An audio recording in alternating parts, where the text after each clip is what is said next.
On va maintenant méditer la parole de Dieu ensemble et on va faire une première lecture dans l'évangile de Luc au chapitre 23. Évangile de Luc, chapitre 23, et dans ce chapitre on y lit la crucifixion de Jésus. C'est le moment le plus important qui a marqué l'humanité et même toute l'éternité. C'est le sacrifice de Jésus. Mais on va voir l'attitude des hommes vis-à-vis de Jésus à ce moment-là. Luc 23, on peut lire par exemple à partir du verset 6. Quand Pilate entendu parler de la Galilée, il demanda si cet homme était galiléen. Et ayant appris qu'il était de la juridiction d'Hérode, il le renvoya à Hérode, qui se trouvait aussi à Jérusalem en ces jours-là. Lorsque Hérode vit Jésus, il en eut une grande joie, car depuis longtemps il désirait le voir, à cause de ce qu'il avait entendu dire de lui, et il espérait qu'il le verrait faire quelques miracles. Il lui adressa beaucoup de questions, mais Jésus ne répondit rien. Les principaux sacrificateurs et les scribes étaient là, et l'accusaient avec violence. Hérode, avec ses gardes, le traita avec mépris, et après s'être moqué de lui, et l'avoir revêtu d'un habit éclatant, il le renvoya à Pilate. Ce même jour, Pilate et Hérode devinrent amis d'ennemis qu'ils étaient auparavant. Verset 33.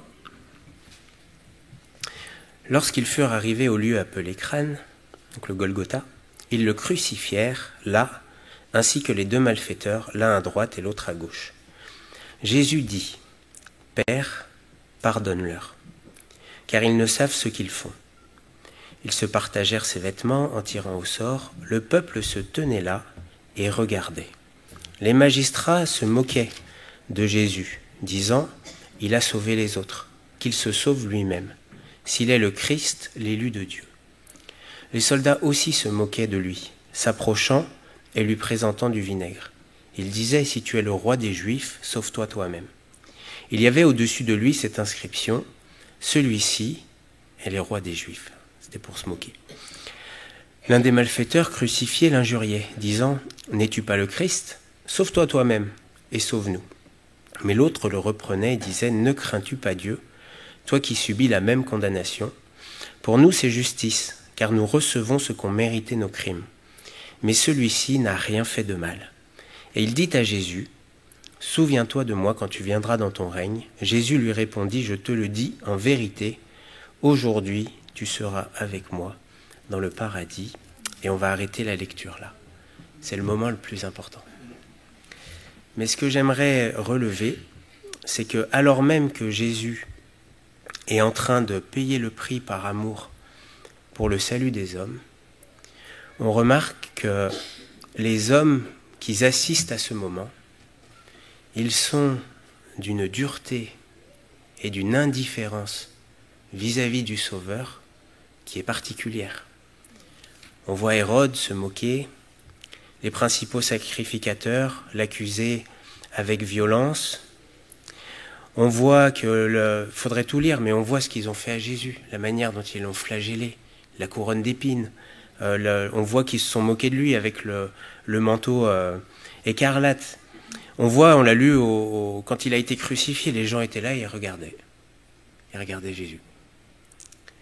On voit que les soldats, ils sont en plus intéressés par les vêtements de Jésus, à tirer au sort les vêtements, les jeux. On voit que le peuple, les magistrats se moquent de Jésus. C'est particulier, se moquer de quelqu'un qui est sur la croix, en train de mourir dans des souffrances ignobles, et d'être totalement indifférent. Les soldats se moquent aussi. Et même l'un des malfaiteurs, enfin on voit dans les autres évangiles que c'était les deux au début, injurient le Seigneur alors qu'ils sont crucifiés à côté de lui. Tout ça pour mettre en évidence que le monde est ennemi de Dieu et totalement indifférent à ce que Jésus a fait. Et de la même manière, aujourd'hui, le monde, c'est pareil. Le nombre de personnes qui se moquent de Jésus, le nombre de personnes qui sont ennemies de Dieu, le nombre de personnes qui prennent en vain le nom de Jésus ou le Saint-Esprit. Et on voit au travers de ces passages que pour se tourner vers Dieu, pour être touché par la grâce, il y a besoin d'une action de Dieu, de l'Esprit. Si on va un peu plus loin dans le livre des Actes, je vais pas le lire, mais dans Actes au chapitre 2, verset 37, là ils ne sont pas devant la croix, mais ils sont devant Pierre, qui est rempli de l'Esprit, parle de Jésus et de sa mort, et qu'ils l'ont rejeté. Et là il nous est dit qu'ils eurent le cœur vivement touché. Donc on voit qu'on a besoin d'une action de l'Esprit pour que nous ne soyons pas indifférents et insensibles à l'œuvre de la croix, mais que nous puissions être touchés. S'il n'y a pas d'action de l'Esprit, s'il n'y avait pas eu d'action de l'Esprit, aucun d'entre nous ne serait là, parce que si nous avons été touchés par la grâce de Dieu, c'est parce qu'il s'est passé quelque chose qui vient de l'Esprit de Dieu. Dans Éphésiens, au chapitre 2, je vais lire ce passage, Paul nous rappelle quelque chose de simple, mais c'est que avant, nous étions du monde. Et que face à l'œuvre de Jésus, il y a quelque chose qui s'est passé dans nos cœurs. Parce que Paul, il prie, c'est dans le chapitre 1er, il prie pour que le Seigneur illumine les yeux du cœur. C'est Éphésiens 1, 18. Et des fois, je me suis posé la question, mais quelle aurait été mon attitude si j'avais été devant la croix? Alors là, aujourd'hui, je vous dirais, mais je pense que je serais tombé à genoux en larmes devant Jésus. Mais je pense que si le Saint-Esprit n'avait pas touché mon cœur, j'aurais fait partie de la foule, complètement indifférente, où j'aurais fait partie des moqueurs, où j'aurais fait partie de ceux qui étaient plus intéressés par le manteau de Jésus que par le salut de son âme. Je crois que si on a été touché par la grâce, c'est parce que justement, Dieu nous a fait grâce par son Esprit. Et Paul y rappelle ceci au chapitre 2, verset 1er. « Vous étiez morts par vos offenses et par vos péchés, dans lesquels vous marchiez autrefois, selon le train de ce monde, selon le prince de la puissance de l'air et de l'esprit qui agit maintenant dans les fils de la rébellion. Nous tous aussi, nous étions de leur nombre, et nous vivions autrefois, selon les convoitises de notre chair, accomplissant les volontés de la chair et de nos pensées, et nous étions par nature des enfants de colère comme les autres. » Et j'aimerais nous rappeler qu'on faisait tous partie de la foule mauvaise à ce moment-là. Mais Dieu qui est riche en miséricorde, à cause du grand amour dont il nous a aimés, nous qui étions morts par nos offenses, nous a rendus à la vie avec Christ. C'est par la grâce que vous êtes sauvés. Autrefois, on était ennemis et indifférents à la croix. C'est vrai, moi je me rappelle le nombre de fois où j'ai entendu le message de la croix, ça me faisait rien. Mais un jour, la grâce de Dieu est intervenue. Et de la même manière que ce brigand qui faisait partie de la foule et du monde a été touché par la grâce de Dieu et qui s'est repenti, qu'il a changé d'attitude vis-à-vis de Jésus, qu'il a reconnu qu'il était pécheur et qu'il avait besoin de la grâce de Dieu, c'est ce que nous avons vécu. Et à un moment, Dieu nous a rappelé qu'on faisait partie du monde, qu'on était dans des pécheurs perdus et que Dieu nous aimait malgré nos péchés et que parce qu'il nous aimait, il avait payé le prix à la croix. Et il y a eu quelque chose initié par l'Esprit de Dieu qui a changé nos cœurs et qui fait qu'on est passé de la mort à la vie. On est passé des ténèbres à la lumière. On est passé du monde au royaume de Dieu. Il y a quelque chose qui s'est passé. Et ce qui caractérise le monde, là Paul il le dit, c'est que nous vivions dans nos convoitises, accomplissant les volontés de la chair. Parce que ce qui caractérise ceux qui sont dans le monde, c'est que Dieu, il refuse qu'il soit leur Dieu. Et donc ils dirigent leur vie comme ils le veulent, et ils sont dirigés par les passions qu'ils veulent. Et quand on regarde les gens dans le monde, il y a toujours quelque chose qui a la première place dans leur vie. C'est comme ça. Pour certains, c'est des loisirs, pour d'autres, c'est l'argent, pour d'autres, c'est la luxure, pour d'autres, c'est différentes choses. Et nous faisions partie de ce nombre-là. Mais à un moment, la grâce de Dieu, ce qui s'est passé à la croix, a touché notre cœur.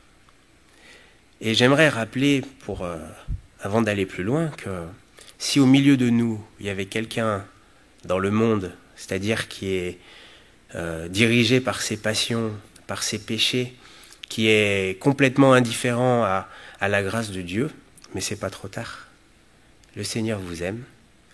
Le Seigneur a donné son Fils par amour pour vous sur cette croix, afin que vous puissiez être sauvés.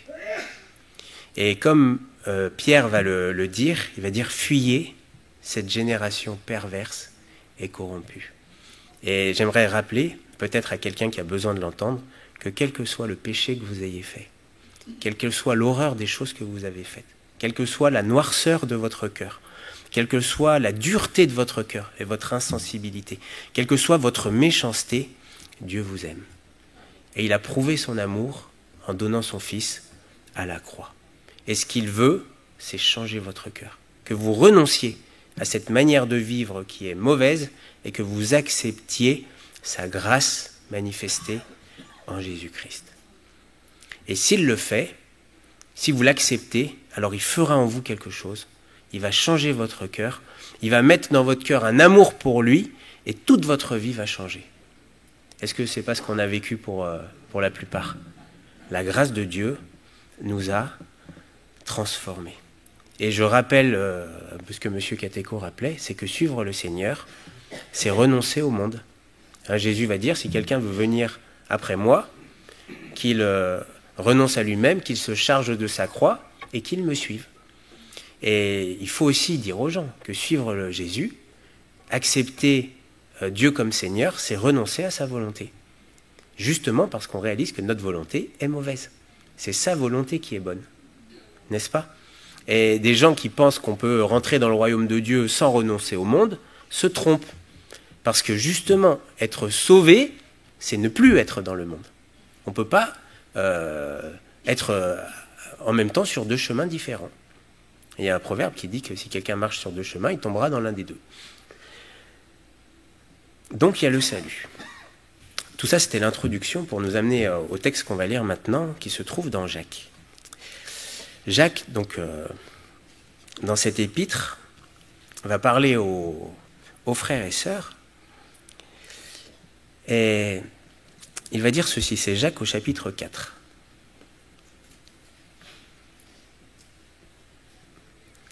On va lire à partir du verset 1er. Jacques rappelle donc, ou dit ceci aux frères et sœurs. « D'où viennent les luttes et d'où viennent les querelles parmi vous ? N'est-ce pas de vos passions qui combattent dans vos membres ? Vous convoitez et vous ne possédez pas. Vous êtes meurtriers et envieux et vous ne pouvez pas obtenir. Vous avez des querelles et des luttes et vous ne possédez pas parce que vous ne demandez pas. Vous demandez et vous ne recevez pas parce que vous demandez mal dans le but de satisfaire vos passions. Adultères que vous êtes, ne savez-vous pas que l'amour du monde est inimitié contre Dieu ? Celui donc qui veut être ami du monde se rend ennemi de Dieu. Croyez-vous que l'Écriture parle en vain ? C'est avec jalousie que Dieu chérit l'Esprit qu'il l'a fait habiter en nous. Il accorde au contraire une grâce plus excellente. C'est pourquoi l'Écriture dit « Dieu résiste aux orgueilleux, mais il fait grâce aux humbles. Soumettez-vous donc à Dieu, résistez au diable et il fuira loin de vous. Approchez-vous de Dieu et il s'approchera de vous. Nettoyez vos mains, pécheurs, purifiez vos cœurs, hommes irrésolus.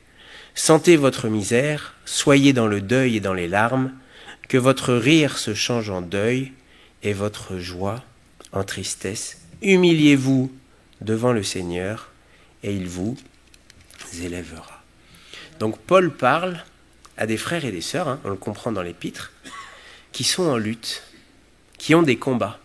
Et il va mettre le doigt sur le problème.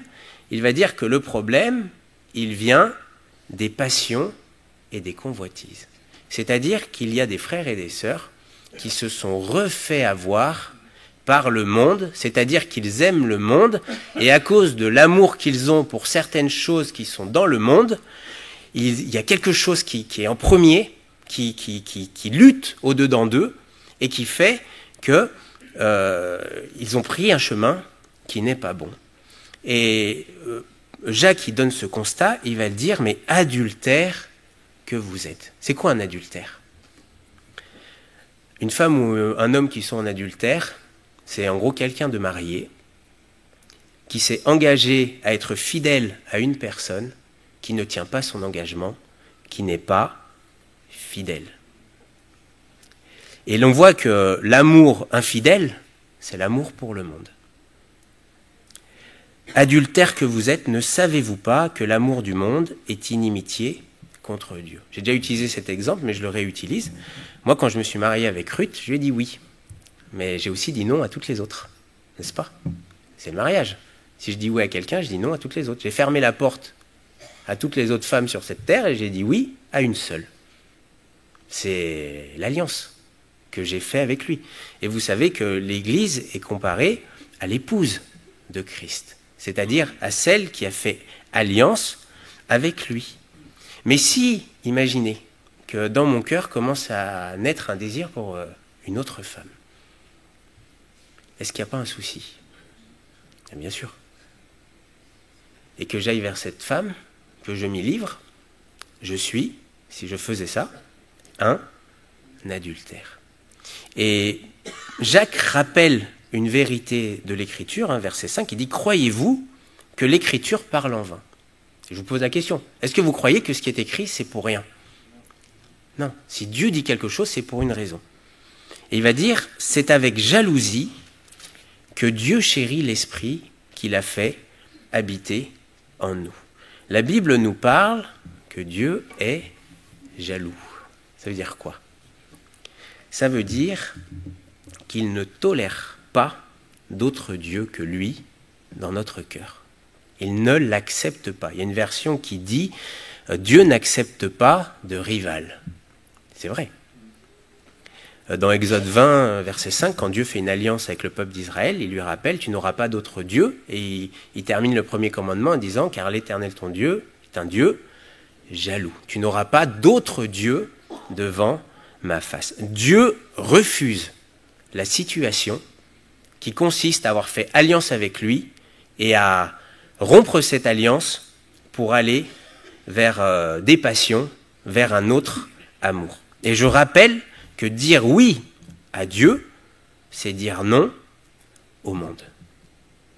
Le monde, on l'a lu, c'est toute cette pensée, cette mentalité endurcie et haineuse vis-à-vis de Christ. Et tout ce que le monde produit est rébellion vis-à-vis de Dieu. Imaginez que j'aime quelqu'un qui veut du mal à mon épouse. Ce serait bizarre. La situation serait étrange, n'est-ce pas? Dire qu'on aime Dieu et qu'on se plaît plus avec ceux qui détestent Dieu plutôt qu'avec ceux qui aiment Dieu. Qu'on aime plus ce que ceux qui détestent Dieu aiment plutôt qu'aimer ce que ceux qui aiment Dieu aiment. Il y aurait quelque chose de bizarre. Et on voit dans ce texte qu'il nous est dit ensuite de résister au diable. Et c'est vrai que ce que le diable veut, c'est que notre cœur ne soit pas entier à Dieu. Il veut que nous ayons un cœur double. Double. Dans 2 Corinthiens, au chapitre 11, il est dit ceci. Paul parle à cette église, et je vais vous le lire, c'est 2 Corinthiens 11, verset 2. Paul, il va dire ceci. « Car je suis jaloux de vous d'une jalousie de Dieu. » Vous voyez, on retrouve cette jalousie de Dieu. « Parce que je vous ai fiancé à un seul époux, pour vous présenter à Christ comme une vierge pure. » Vous voyez? Et regardez verset 3. « Toutefois, de même que le serpent séduisit Ève par sa ruse, je crains que vos pensées ne se corrompent et ne se détournent de la simplicité à l'égard de Christ. » Vous voyez, Paul, il a une crainte. C'est que de la même manière que le serpent a séduit Ève, et le diable, c'est un séducteur. Il essaye de nous détourner de Christ. Et il le fera jusqu'à la fin. Il avait peur pour l'église de Corinthe. Et là, on voit que c'était des fausses doctrines et des faux apôtres qui venaient, des gens qui se déguisaient en anges de lumière, enfin voilà, en ministres de lumière, alors qu'ils ne l'étaient pas. Mais il craint que les pensées ne se corrompent et se détournent de la simplicité à l'égard de Christ. Et quand on va regarder à l'origine de ce mot simple, En fait, c'est un mot qui fait référence à l'entièreté. Il a peur que les cœurs ne soient plus tout entiers au Seigneur. Vous savez, en mathématiques, il y a les nombres simples et il y a les nombres complexes. C'est vrai que ce qui s'oppose à la simplicité, c'est être complexe. C'est quand on rajoute des choses. Quand il y a plusieurs composantes. Quand c'est plus entier. Et Paul avait peur de cela. Et j'ai eu ce message vraiment fort sur... Alors je l'amène comme je l'amène, mais fort sur le cœur. Je crois que des frères et sœurs sont en difficulté parce que le cœur n'est plus tout entier au Seigneur. Il a commencé à se corrompre à cause de passion, à cause de convoitise qu'il y a dans le monde. Et Jacques va dire, au verset 8, donc Jacques 4, 8, « Approchez-vous de Dieu, il s'approchera de vous, nettoyez vos mains, pécheurs, purifiez vos cœurs, hommes irrésolus. » Et le mot « irrésolu » ici, ça veut dire double. Cœur partagé.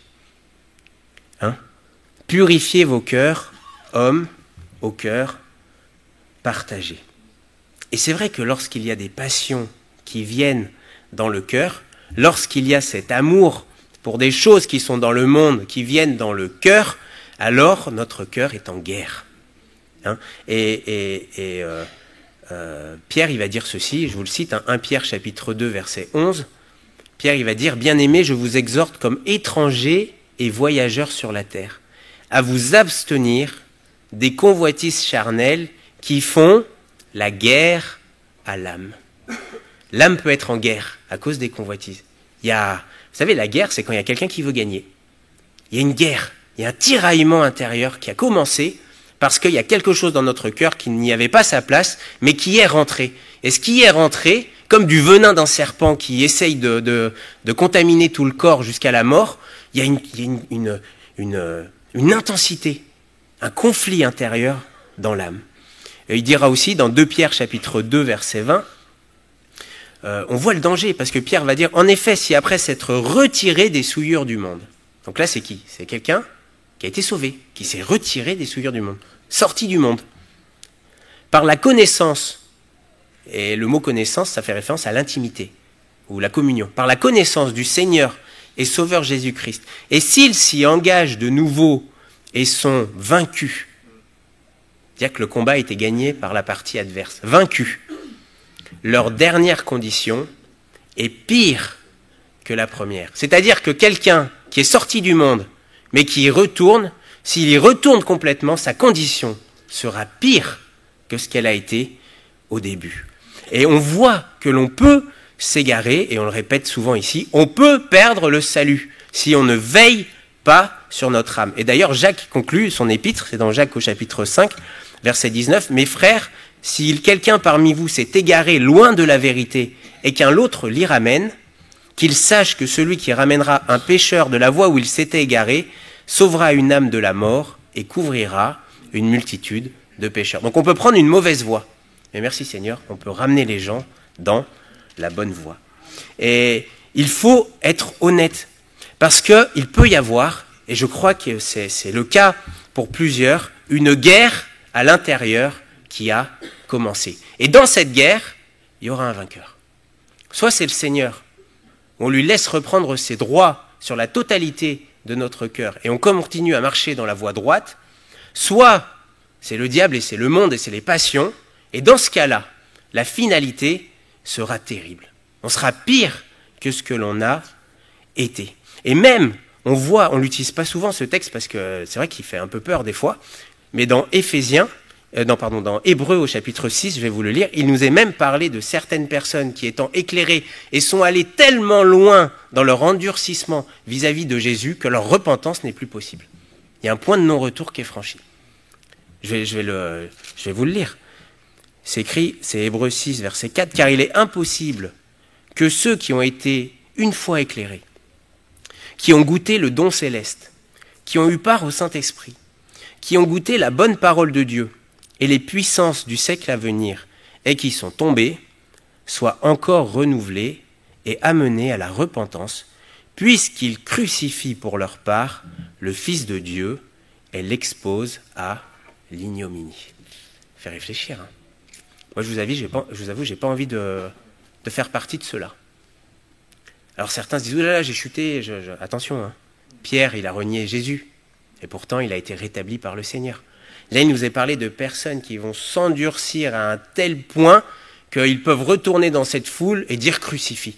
C'est des gens qui ont connu la grâce de Dieu, qui ont vécu la vie éternelle et qui en arrivent à un point à rejeter Christ, à haïr Christ. Et c'est sûr que quand on en arrive là, c'est compliqué. Bien sûr. Et peut-être que vous dites, ouf, c'est pas moi. Oui, mais il faut peut-être faire attention. Parce qu'un jour, ça peut être moi. Si je ne veille pas sur ma voie. Si je suis vaincu, la dernière condition est pire que la première. Et s'il y a une guerre qui a commencé dans mon cœur, si les passions sont là et essayent de m'amener de plus en plus dans le monde et que ces passions sont en train de gagner, alors je suis vraiment en danger. Si l'œuvre de la croix je suis de moins en moins sensible à l'œuvre de la croix et que je suis de plus en plus comme le monde, la croix ne fait plus rien. Penser à Jésus sur la croix agonisant pour moi, ça ne me fait plus rien. Pécher, ça ne me fait plus rien. Je suis vraiment en danger. Parce que je suis comme le monde. Si je suis de plus en plus heureux et sensible au mal, il y a certaines choses dans le monde qui me donnent de la joie. Et puis quand je les ai pas, ça me cause de la peine. Mais l'Église, plutôt pas l'Église, pardon, la croix, la personne de Jésus, son œuvre éternelle, son amour, ses souffrances, son agonie, pour moi, ça me rend insensible. Je suis réellement en danger. Et on peut se devenir ami du monde. Hein, dans Jacques, c'est écrit « Adultères que vous êtes, ne savez-vous pas que l'amour du monde est inimitié contre Dieu ? Celui donc qui veut être ami du monde se rend ennemi de Dieu. » Ami du monde. Littéralement, c'est s'attacher au monde. Et j'aimerais lire ce psaume 101, je vous le lis. Dans le psaume 101, David parle. Et il dit ceci, parce que certains se disent, oui, mais moi je côtoie pas les gens du monde, c'est bon, je suis à l'abri. Mais dans le psaume 101, David il dit ceci, au verset 2, « Je prendrai garde à la voie droite, quand viendras-tu à moi ? Je marcherai dans l'intégrité de mon cœur. » Vous voyez, on retrouve le cœur entier. « Dans l'intégrité de mon cœur, au milieu de ma maison. » Vous voyez, c'est dans la maison. C'est pas en dehors de la maison. « Je ne mettrai rien de mauvais devant mes yeux. » Je hais la conduite des pécheurs. Attention, pas le pécheur. La conduite des pécheurs. Elle ne s'attachera pas à moi. Le cœur pervers s'éloignera de moi. Je ne veux pas connaître, c'est-à-dire avoir d'intimité avec le méchant. Celui qui calomnie en secret son prochain, je le réduirai au silence. Celui qui a des regards hautains et un cœur enflé, je ne le supporterai pas. J'aurai les yeux sur le fidèle du pays pour qu'il demeure auprès de moi et qu'il marche dans une voie. Celui qui marche dans une voie intègre sera mon serviteur. Celui qui se livre à la fraude n'habitera pas dans ma maison. Celui qui dit des mensonges ne subsistera pas en ma présence. J'arrête la lecture là. Vous voyez ? Mais combien c'est facile aujourd'hui avec les technologies de mettre les pécheurs devant nos yeux, n'est-ce pas ? Vous n'avez rien à faire. Hein. Allumez une télé, mettez-la sur n'importe quelle chaîne et laissez faire. C'est évident. L'attitude des pécheurs. Mais quand je commence à tolérer des gens qui se moquent de Dieu, des gens qui sont orgueilleux, des gens qui se disputent, des gens qui mentent, des gens qui sont vers la vulgarité, des choses comme ça, quand je commence à les accepter, mais ça m'endurcit. Ça m'éloigne de Dieu. Et certains pourraient se dire, mais que c'est pour les jeunes. Mais non ! Aujourd'hui, même les personnes âgées ont accès à la technologie. Hein. Un ordinateur, une tablette, un téléphone, un réseau social par-ci, un réseau social par-là. Bien sûr, si on ne fait pas attention. Je ne mettrai rien de mauvais devant mes yeux dans ma maison. Est-ce que quelqu'un, à la fin de sa vie, peut rater ? Ah oui.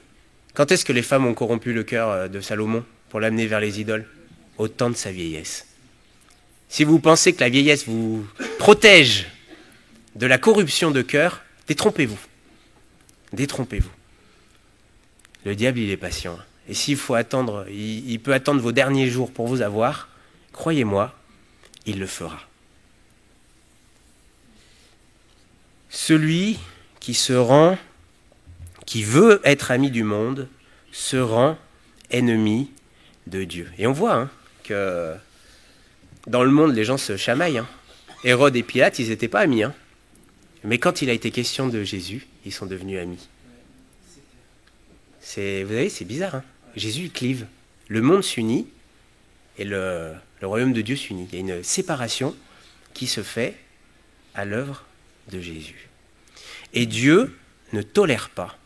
Cette situation ne peut pas être tolérable dans la vie d'un enfant de Dieu. Et on l'a déjà prêché plusieurs fois. Jésus dit que les tièdes, ils seront vomis. Un tiède, c'est quoi? C'est mi-chaud, mi-froid. C'est partagé. Et on comprend pourquoi Jésus dira, mais puisses-tu être froid ou bouillant? C'est dangereux cet état partagé. Parce que est-ce que vous pensez que Jésus va venir rechercher une épouse adultère? Ah non, elle va rester sur le carreau. Parce qu'elle n'est pas fidèle. Mais évidemment, c'est logique. Si je suis dans cette situation, je suis dans un grand danger. Si je m'endurcis à la grâce de Dieu, à cause des convoitises, à cause de mon amour pour le monde, je suis dans un grave danger. Et Jacques rappelle cette parole que Dieu est jaloux, mais merci Seigneur, il en rappelle une autre de l'Écriture. Verset 6. Il accorde au contraire une grâce plus excellente.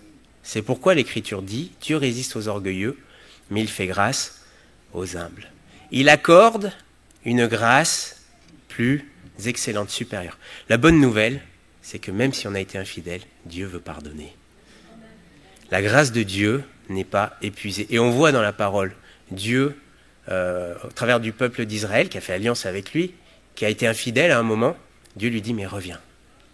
Je ne porterai pas sur toi un regard sévère. On voit le fils prodigue, quand il revient, on voit le père qui est dans la joie.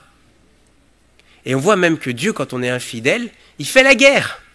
De la même manière que les passions font la guerre en nous, Dieu lui aussi, il vient et il essaye de nous ramener. Et il y a même, on voit que pour le fils prodigue, la bénédiction pour lui, ça a été ce moment où il a été humilié. Est-ce que vous savez que quand on est infidèle, Dieu permet qu'il y ait une tristesse selon lui pour qu'on puisse arriver à la repentance? Mais c'est pas que lui, il faut aussi qu'il y ait notre part. Et Dieu fait grâce. Il fait grâce à celui qui est dans le monde et qui est dans ses péchés et qui veut s'en sortir et qui veut être purifié et qui veut venir dans le royaume de Dieu. Mais il fait grâce aussi à celui qui est dans le royaume de Dieu, qui a été infidèle et qui veut revenir. Dieu fait grâce. Mais il y a une condition. Il est cité, ce verset, l'Écriture dit, Dieu résiste aux orgueilleux, mais il fait grâce aux humbles. Et comment est-ce que je peux revenir? Parce que certains pourraient se dire, mais oui, mais c'est vrai que je suis travaillé, c'est vrai qu'il y a la guerre qui est en moi, c'est vrai que je ne veux pas finir loin du Seigneur ou pire que ce que j'ai été avant. C'est vrai qu'il y a ce combat qui dure peut-être depuis des mois, peut-être depuis des années. Mais comment faire pour revenir complètement? Comment faire pour que cette partie mauvaise lâche et que mon cœur redevienne tout entier au Seigneur? La clé, elle est dans ce verset. Dieu résiste aux orgueilleux, mais il fait grâce aux humbles. C'est pour ça qu'il écrit juste après, soumettez-vous donc à Dieu. La clé, c'est d'accepter, de s'humilier devant Dieu. Celui qui est orgueilleux, il résiste à Dieu. Et ne pas vouloir céder certaines choses à Dieu parce qu'elles nous plaisent, le fait de savoir qu'il y a des choses dans notre vie que Dieu n'approuve pas et qu'on résiste, c'est de l'orgueil. Et le vrai problème, la source du problème, quand le cœur est partagé, c'est l'orgueil.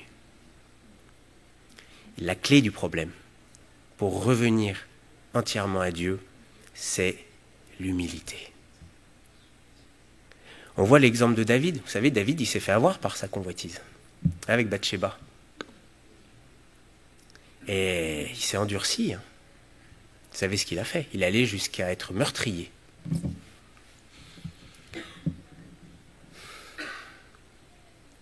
Mais quand la parole de Dieu, il a été confronté à la parole de Dieu au travers du prophète Nathan, et que Nathan lui a dit, tu es cet homme-là.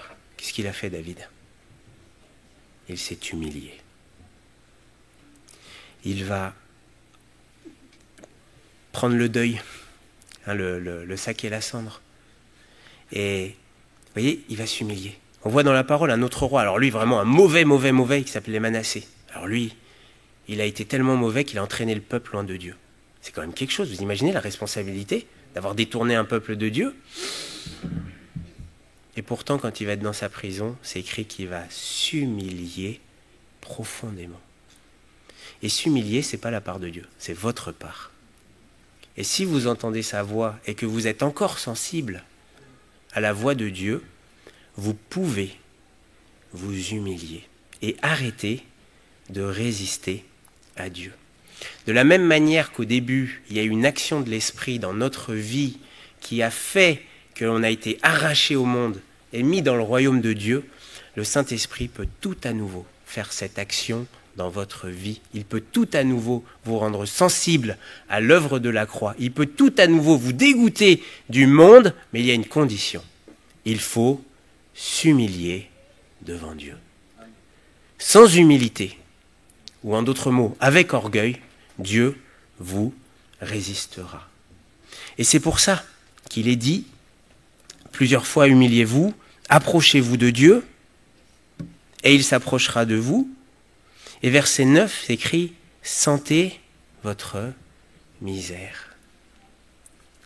Et il rajoute, soyez dans le deuil et dans les larmes. Vous savez, le deuil, c'est quand il y a quelqu'un qui est mort. Et peut-être qu'on oublie qu'à cause de ses convoitises et de ses péchés, Jésus est mort à la croix.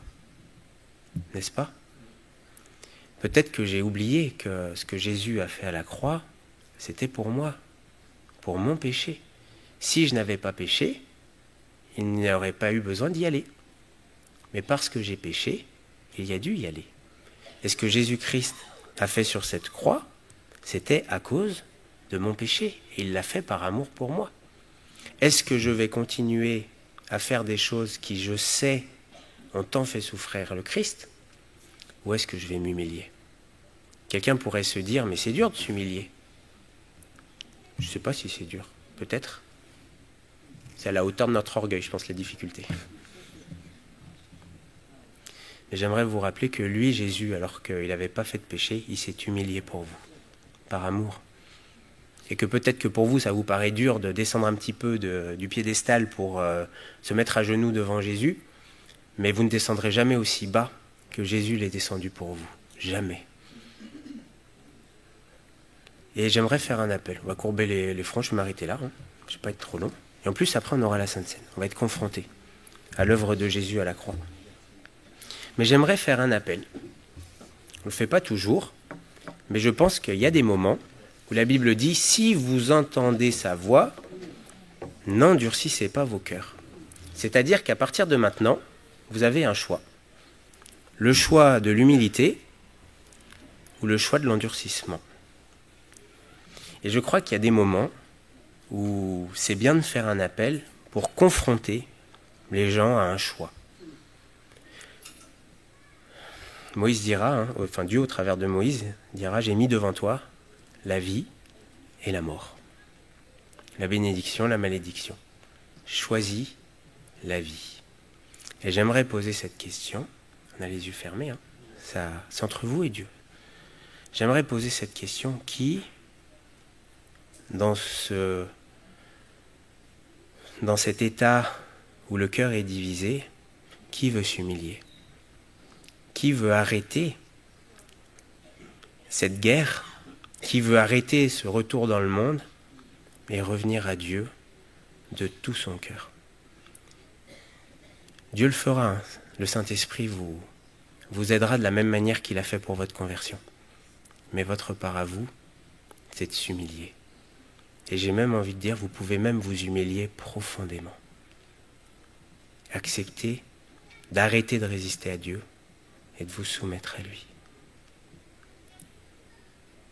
Et ça, je ne le fais pas d'habitude. De toute façon, les les yeux sont fermés, mais si vous voulez le faire, je vous invite à lever la main pour marquer la décision. Alors vous allez dire, oh mais c'est humiliant. Oui, mais il faut savoir des fois s'humilier devant Dieu. Pas devant moi, hein. Moi j'ai fermé les yeux. Mais s'humilier devant Dieu.